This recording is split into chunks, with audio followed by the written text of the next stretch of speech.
Me gustaría empezar hablando contigo un poco de tu llegado, tu acercamiento a la literatura. Estaba leyendo algunas entrevistas tuyas en las que hablabas de la elección de escribir, pero en otros momentos también leí algunos comentarios tuyos donde mencionabas que en realidad no se elige escribir. ¿Cómo fue tu llegada, tu acercamiento a la literatura?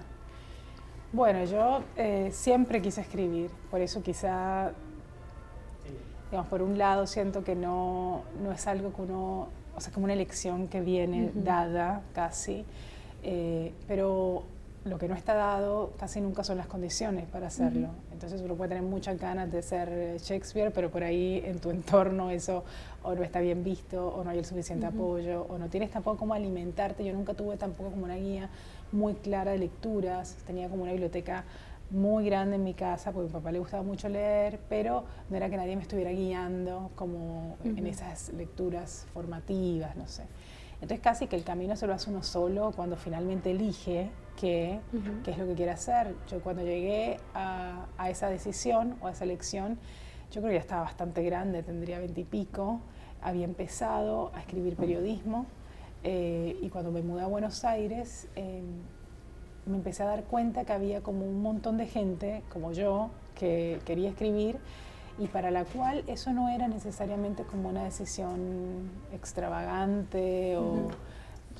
Entonces me vinculé a un taller, conocí gente, empecé a escribir y bueno, y así se fue dando. Y elegiste además la autoficción, o sea, si ya decidirse a hacer literatura o escribir ya es un nivel de exposición, ya llevarlo a la autoficción, o sea, tomar momentos o retazos de tu vida es aún mucho más agalludo, como dirías tú. Encontré esa palabra, me pareció maravillosa en uno de tus textos. Bueno, yo escribí de todo en realidad. Mi primer libro de cuentos es un libro de cuentos, escribí novelas, no siempre autoficción, escribí como muchos géneros y de hecho cuando trabajo en ficción, digamos, suelo hacer como, no sé, cosas variadas. Lo que sí es cierto es que en general parto de mi experiencia, parto como de una cosa, porque, no sé, por alguna razón me cuesta mucho escribir sobre cosas con las que no siento cercanía, siento o que no las conozco suficiente o que sencillamente no me interesan lo suficiente. Y para escribir yo necesito como esa vinculación afectiva casi, o sea, saber que, porque básicamente la escritura para mí es como el modo en que yo elijo como expresarme, que puedo, digamos, como dedicar mucho tiempo a estudiarlo, en el sentido casi, a ver, como diría psicológico, si no sonara muy argentino, pero digamos como que me gusta mucho analizar esas conductas que para nosotros son casi como domésticas o automáticas y que ahí se esconde como buena parte de lo que nos condiciona como especie, digamos, como seres humanos. Yo creo en esa especie de equilibrio entre esa escritura que como lectora también busco mucho, que es como un equilibrio entre cierta profundidad existencial y banalidad doméstica. O sea, como las pequeñas cosas nos pueden dar también como mucha información sobre de qué estamos constituidos como especie, como personas. Sin duda. Y se convierten en esas pequeñas obsesiones, ¿no? Intentar descifrar, desentrañar a partir de esas pequeñas cosas los grandes temas. Claro, claro. Es como preguntarse infinitamente por qué somos así, por qué sucede esto, por qué nos comportamos de esta manera, por qué el hastío, por qué la insatisfacción. Como grandes preguntas, pero casi como que el acercamiento es a partir de líneas argumentales que son muy chiquitas, digamos. En realidad mis líneas argumentales suelen ser muy acotadas, pero creo que detrás de esas líneas argumentales hay un montón de preguntas. Creo, no sé, porque están plantadas ahí como preguntas. Después, digamos, depende del lector qué tanto de eso es capaz de asimilar o también se puede quedar con la línea argumental chiquita. Claro, una de las grandes virtudes es eso, ¿no? De que aquello que leas no te deje con, no sé si lo leí en alguna de tus textos o de tus entrevistas que hablaba o estaba leyendo algo sobre cine, de la importancia de que deje 3 puntos suspensivos, no un punto final. Cuando uno lee pues, Claro. algo bueno, pues debería dejarte pensando y pensando mucho. A mí me encanta esa sensación, me encanta. Cuando descubro algo así que me deja como una frase, un verso, un poema. Me gusta mucho la poesía también y siento que en la poesía hay algo de eso también, como que con imágenes, con frases cortas, con cierto sonido de una frase, te quedas como dándole vueltas y vueltas, sin llegar necesariamente a una conclusión o a una certeza, pero te la planta, digamos. ¿Lees mucha poesía? Mucha, no sé si mucha, pero soy como una lectora de poesía tardía. Nunca, bueno, como te decía, chiquita nunca tuve como tampoco, bueno, hay que leer estos poetas. Además estamos llenos de poetas, bueno, ustedes acá, me saco el sombrero, pero como que estamos llenos de referentes en Latinoamérica de poesía muy buenos que yo descubrí tarde. Y empecé a leer y estoy fascinada, pero de todas partes en realidad. No sé, siento que llegué tarde, pero con muchas ganas. Y empecé hace unos años te podría decir que en un porcentaje, no tengo la exactitud, pero es buena parte de lo que leo es poesía. Y eso también es muy útil porque te da una precisión quirúrgica tremenda para poder elegir las palabras y las frases. Sí, yo siento, a lo mejor es imperceptible para otro, pero yo siento que mi relación con el lenguaje, con la escritura, cambió mucho después de empezar, digamos, a entender un poco mejor la poesía. La poesía también es una cosa como súper amplia y grandilocuente, o sea, no es como que uno entienda la poesía, pero como que empiezas a vincularte de un modo más íntimo, o sea, como a buscar cosas que de algún modo como que te sacudan un poco y digas, esto era, ¿no? Como de, si lo pudiera explicar de un modo breve, sería como estrangular el lenguaje hasta el punto que te dé como esa exactitud de conmoción que necesitas. Eso mismo se puede decir de muchas maneras y eliges esa frase porque es la mejor que encontraste y es el resultado, digamos, que estás buscando de ella, esa conmoción. Y eso para temas como los que te ocupan en muchos de tus textos, que son la identidad, la pertenencia, es muy útil, ¿no? Claro. Esa búsqueda de identidad, de pertenencia, se afianzó mucho más con tu salida de Colombia, porque sales de Colombia y estás asentada hace muchos años en Argentina, sociedades distintas. Sí, muy distintas. Sí, yo creo que es algo que siempre estuvo como latente, digamos, dentro de mis preguntas grandilocuentes o mis preguntas existenciales y mis preocupaciones. El tema de la identidad siempre fue algo que ahora, digamos, como recordando, siempre me pareció inquietante.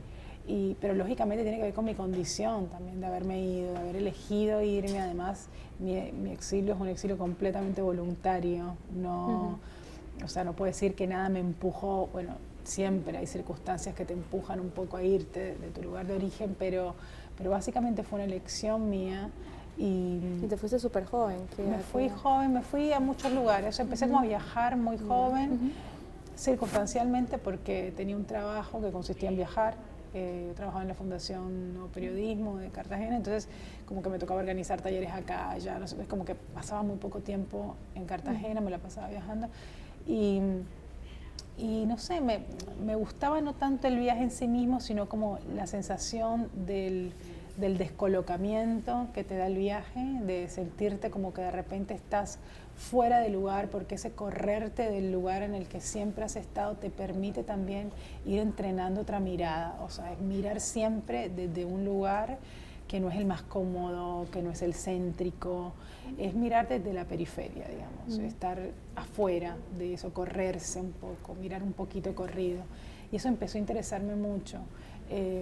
Y también empecé como a descubrir cómo están, digamos, como normalmente uno habla de la identidad y la pertenencia como si fueran una misma cosa y cómo eso está tan fraccionado. O sea, la identidad, uno puede llegar a tener ciertas cosas claras sobre su identidad que tienen que ver con su origen, de dónde viene, cómo creció, no sé, hay cosas que en circunstancias normales, digamos, digo en circunstancias normales porque por ejemplo en Argentina está todo este tema de desaparecidos que gente que realmente no sabe, digamos, tiene muy poco claro su origen, pero en circunstancias normales puedes saber un poco dónde viniste, dónde naciste, quiénes son tus padres, tu familia, hacer o sea, como algo muy... pero en cuanto a la pertenencia, puede ser algo que no descubras en toda tu vida. O sea, uno puede saber de dónde viene, pero no a dónde perteneces. Puedes, digamos, durar toda la vida preguntándotelo y dándote respuestas provisorias que inmediatamente mutan en otra cosa según en lo que estés, ¿no? Y yo me siento un poco en ese medio, como que yo sé de dónde vengo, tengo muy claro mi origen, me gusta mi origen es buena parte de lo que me constituye, pero mi pertenencia no la tengo nada clara. Y bueno, y creo que ahí también un poco en ese conflicto, en ese vivir, en esa especie de duda permanente, se construye buena parte de lo que escribo. Pero igual cuando uno viaja sí se reinventa un poco. Una de las, sí, puede ser una persona distinta. La Margarita que llegó a Buenos Aires podía ser una completamente diferente a la que estaba en Cartagena. Fue, me imagino, una completamente diferente. Sí, yo creo que empecé de cero a deconstruirme más que a construirme. Sí, bueno, hablábamos antes de primera persona, yo estoy súper agradecida con Peso Pluma porque fueron como los primeros que editaron este libro, que es un libro loco porque es como una compilación que yo nunca me había imaginado, pero después se hicieron como otras ediciones en otros países que incluyen más textos. Uno de esos textos es exactamente lo que dices, que se llama Residencia, y es un texto que escribí a partir de una residencia de escritores, digamos, que me invitaron en Brasil y ahí estuve como con otros escritores, estas cosas que hacemos los escritores a veces como para ganarle al tiempo y cobrar algo de plata sin que tengas que, o sea, esas cosas que nos inventamos como para poder sobrevivir de la escritura. Y se trata de eso, de cómo los viajes te permiten ser otro, o sea, estar ahí. Y un poco yo decía que como mi relación con esta gente que no conozco, pero con la que voy a convivir, a partir de dónde, quiénes son, quién soy yo, según cómo ellos me miren. Está como todas esas preguntas están plasmadas en ese texto que creo que el punto de partida era exactamente eso, como un viaje te descoloca y te pone en un lugar y a veces jugaba con eso de que si uno viaja y que, viste que o sea, hay una teoría física que dice que, bueno, hay cierta parte de la masa, digamos, que viaja más rápido que la masa misma. Entonces, es como efectivamente es un desdoblamiento. O sea, tu cuerpo llega más rápido que tu esencia, digamos. Entonces, ¿dónde estás realmente? ¿Quién te mira? ¿Desde dónde? O sea, yo dejé a mis hijos y a mi esposo en la casa y los veía por Skype y me parecía que yo podía estar ahí, pero yo estaba en otro lado y ellos hablaban conmigo en la mesita de ratona de la sala, como si yo estuviera ahí y yo estaba en otro lado, pero ellos interactuaban conmigo como si ahí está mamá y yo era una pantalla. Entonces como todas esas cosas que el viaje te permite como fantasear y inventarte como realidades paralelas, eso me fascina. Y ese estar y no estar, que en el caso de las madres y de las mujeres también debe ser de alguna manera liberador, ¿no? Porque una mamá presente, claro, no en el Skype, sino ahí al lado. Sí, tenía un poco menos de responsabilidad, digamos que si se caía alguno, yo estaba en la pantalla. ¿Cómo sientes que ha cambiado tu manera de escribir desde que eres mamá? ¿Cambia? Ya, para mí sí. Es aquí donde, en otro de los textos de primera persona que se llama Mi debilidad, digo que es donde, viste, que cada cosa que uno dice hay como una especie de feminómetro que te mide qué tan feminista o qué tan machista eres. Y yo creo que esta es la parte en que el feminómetro a mí me estalla y dice, no, pero yo creo que mis hijos, aunque parezca una cosa como absoluta, realmente a mí me cambiaron la perspectiva en muchos sentidos y en el sentido de la escritura mucho, porque la verdad no sé si... O sea, que el cuerpo haya pasado por una experiencia así, primero no es menor, o sea, es como que pasó por mucho. Y también yo creo que no solo desde lo corporal, sino, a ver, es como que yo siento que me recrudecí, o sea, en un punto me vulnerabilicé, o sea, como que todo me afecta mucho más, pero también me recrudecí, es como que alcanzo a ver, realmente tomar distancia y decir, uy, esto eso no está, o sea, como ver el mundo como sin una capa de amabilidad, si se quiere, y mi escritura siento que se ha vuelto mucho más cruda, es como que me cuesta, digamos, no solamente encontrar las palabras, encontrar el tiempo, encontrar el momento en que puedo sentar. Entonces, creo que hay una suerte de resentimiento, en el buen sentido, como motor de escritura, por haber perdido lo que más valoraba y más atesoraba, que era buena parte de mi libertad. Entonces, ese resentimiento me sirve como motor, lo uso como motor, para escribir cosas que podrían ser... digamos, si me analizo antes y después de los hijos, como una escala más de salvajismo, si se quiere. Me siento que veo todo de un lugar mucho más crudo y mucho más descarnado que cuando no tenía hijos.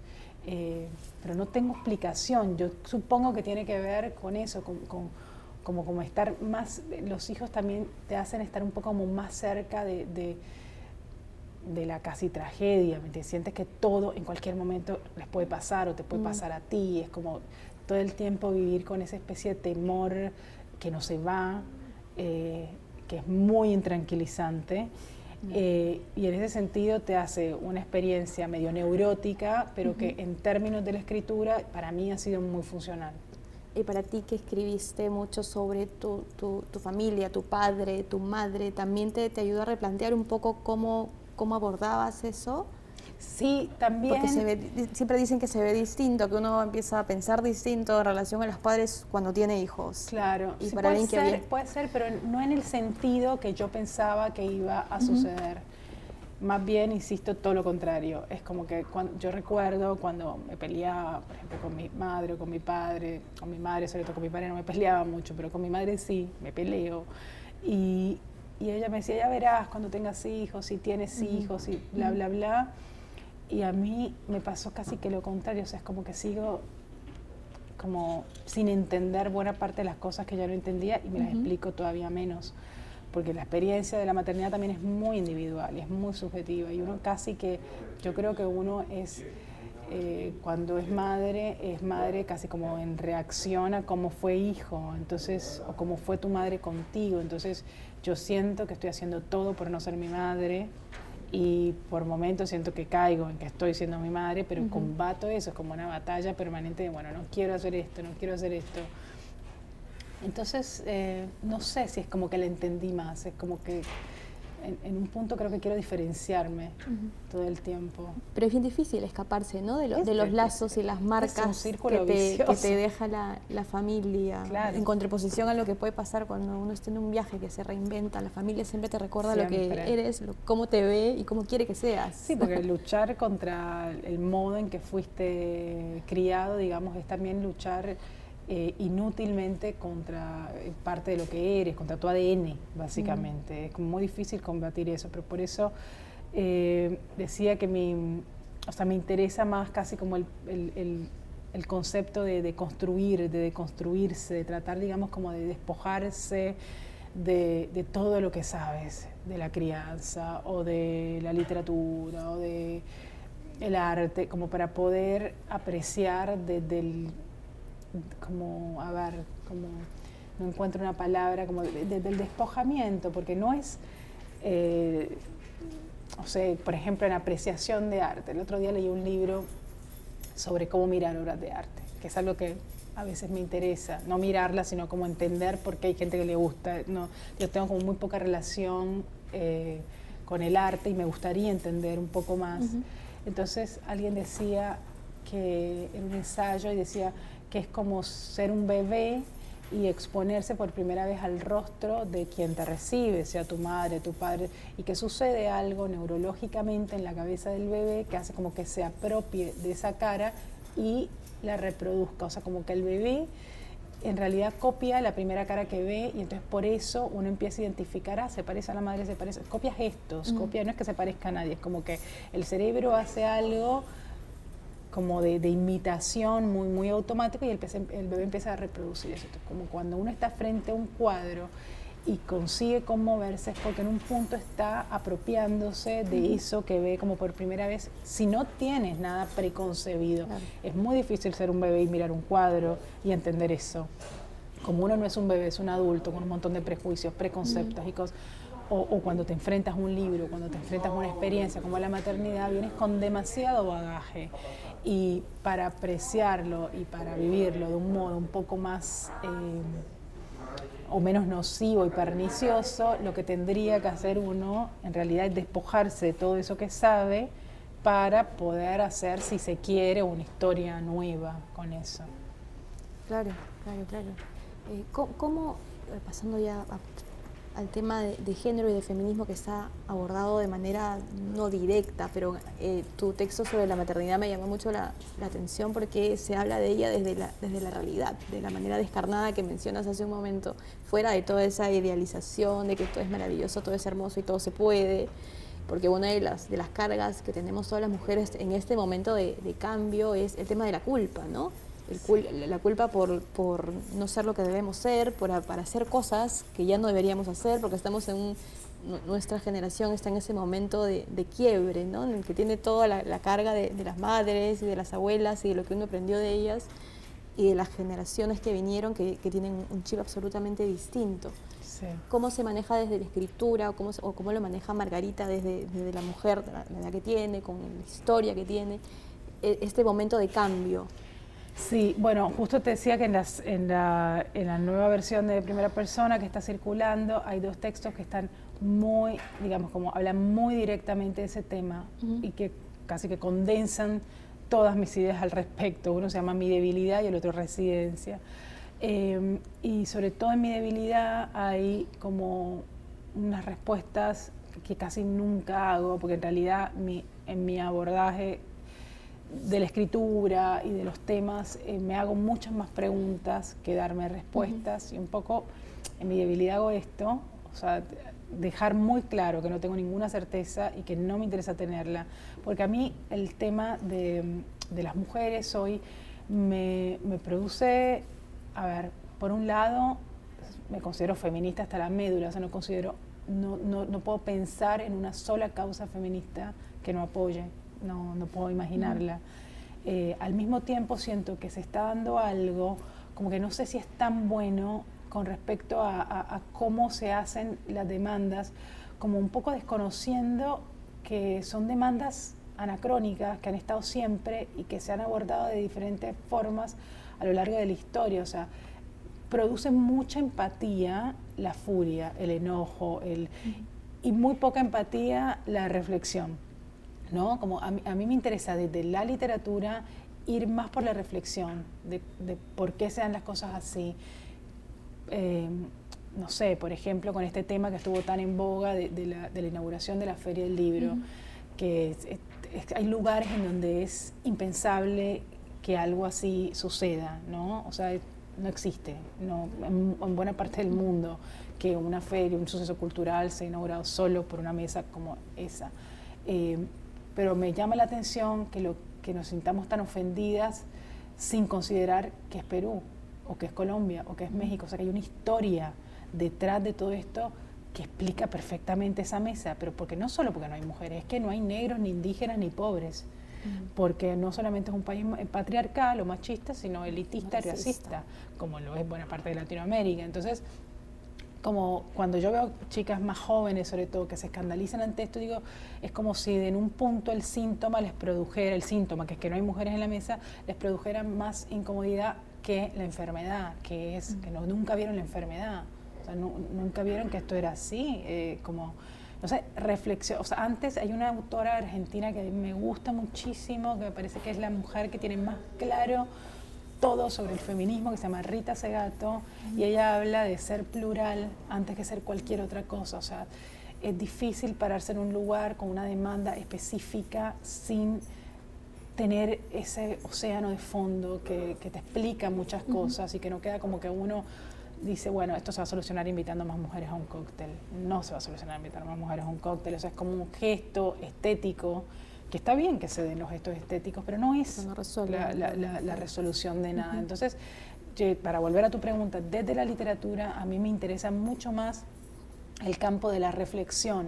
Por ahí no, sí, no sé, hay causas que me llaman mucho más que otras, como en Argentina ahora mismo estoy como muy involucrada con el tema del aborto legal, me interesa, ojalá se dé, salgo a las marchas, me pongo el pañuelo, hago todo eso, me parece que está bien, pero si tengo que elegir un lugar, elijo el lugar de la escritura, de la reflexión, de la lectura, de revisar autoras, de ver cómo se ha tratado, cómo se ha abordado, cómo desde mi lugar puedo hacer un aporte discursivo, si se quiere, porque en últimas la literatura es como esa gran conversación en la que todos queremos meter un bocadillo y participar, y me parece muy valioso si eso que yo tengo para aportarle o no a la literatura esté dado desde un lugar de, digamos, este es mi tiempo, esto es lo que está pasando, lo miro, lo analizo, me contradigo, me hago preguntas, bla, bla, bla, porque el campo, digamos, porque es el único campo en el que me permito también ejercer un pensamiento más crítico. Es muy difícil, tal como están dadas las cosas ahora mismo, que uno, es muy difícil y es poco oportuno salir a decir, bueno, ojo chicas, no hay que enojarnos tanto porque no sé qué, porque no es un aporte, digamos. Si yo pongo un post en Facebook y digo, no estoy de acuerdo con tal y tal, no le sirve a nadie.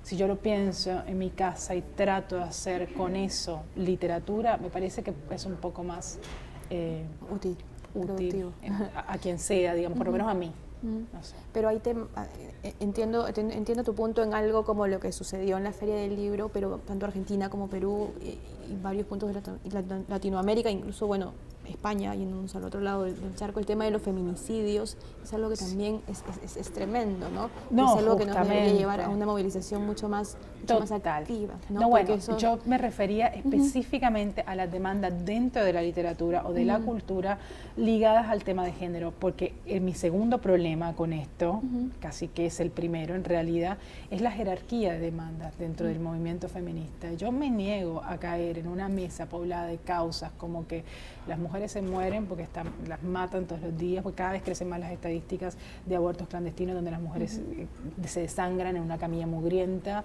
o incluso, no sé, la paridad salarial o las licencias por maternidad paupérrimas en nuestros países. O sea, me niego a caer en una mesa poblada de esas causas con mi demanda de que hay la cuota femenina en la literatura. No, o sea, no es que no la respete, la respeto, pero no me interesa, digamos, que en estos momentos, tal como están las cosas, esa sea una causa por la que todas salgamos a marchar. No lo voy a hacer.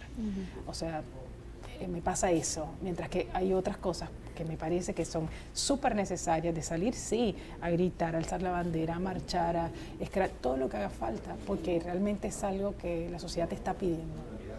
De pronto estamos en Latinoamérica intentando correr un poco, ¿no? O sea, todavía estamos en un estadio mucho más básico, tratando de combatir temas como el feminicidio, entonces difícilmente podríamos lograr que no exista el techo de cristal, que no exista. Totalmente, ese es mi punto, es como hay que ver bien dónde estamos, hay que contextualizar, o sea, no es un país como Perú o como Colombia, como México, como Argentina, no puede permitirse, en mi opinión, distraerse de esos temas tan, digamos, que realmente harían como un cambio estructural, no sé, que es aprobar una ley del aborto. Con eso, digamos, me doy por bien servida este año. O sea, después vamos por lo siguiente paso y así. A paso. Pero paso a paso, es como que nos saltamos las instancias. En estos días leía, con todo esto de la inauguración, bueno, hay como muchas cosas dentro de la literatura que están como que las mujeres tienen, como, no sé, extractos de textos de un ensayo de una autora que yo amo profundamente, que es Siri Hustvedt, que tiene un libro de ensayos, como con ensayos sobre el feminismo y eso, hay un texto muy lindo que se llama No son competencia, donde habla bueno, un poco de este tema, de cómo los escritores desdeñan a las escritoras y cómo siempre hay alguien que, digamos, que se considera como que no existe si es una mujer en un campo lleno de hombres, bueno, que son cosas que se dan en todo el mundo, no solo ella es noruega, digamos, y en Estados Unidos igual. Pero, y está casada con Paul Auster. Y está casada con Paul Auster, lo cual debe ser difícil, digamos, como... Pero quiero decir, es un texto escrito tan desde el primer mundo, tan desde esa lógica de podemos permitirnos ser racionales y sensatos y tranquilos porque esto nos pasa, pero igual yo me gané la princesa de Asturias, es como, están en otra escala, están en otro nivel, o sea, realmente, que no creo que a ella le pase nunca ir a un lugar en donde, no sé, sean todos hombres mayores, canosos, millonarios, inaugurando un evento cultural y ninguna mujer, o sea, puede que le suceda, pero llega alguien con una granada y implosiona todo, o sea, no es lo mismo, entonces no es nuestra referencia, o sea, por eso digo, yo la amo a ella, leo todo lo que puedo, pero en estas cosas prefiero a Rita Segato, o sea, que es alguien que está, ¿no? Que dice, cada historia, cada movimiento se construye a partir de la historia de su propio país, o sea, nosotros no podemos tener ese texto como referencia, no podemos citar eso, porque es muy primermundista, y no estamos ahí, ojalá, pero no estamos. Entonces, sí, yo creo que hay como que aterrizar en nuestro contexto y ver lo que pasa y salir y mirar, bueno, ¿qué es más importante? ¿Que haya más escritoras en los catálogos o que haya menos femicidios? Y concentrar nuestras energías y nuestras demandas y nuestros gritos y todo ahí. Ya sé que ahora, pues mañana me dicen todas mis amigas escritoras, pero no sé, creo que en un punto todas pensamos eso. Y es difícil salir a decirlo porque entonces resulta como que uno termina siendo funcional al patriarcado por no darse cuenta, por distraído, digamos. Y no porque en un punto estás ejerciendo el pensamiento crítico. Insisto, un movimiento que no se permite el pensamiento crítico está en el orden. Sí. Y además terminamos sirviéndolo también porque la división hace mucha división, porque no existe una buena... es como si existiera una buena manera de ser feminista, ¿no? Claro, Hay muchas maneras de ser feminista, ¿no? Exactamente.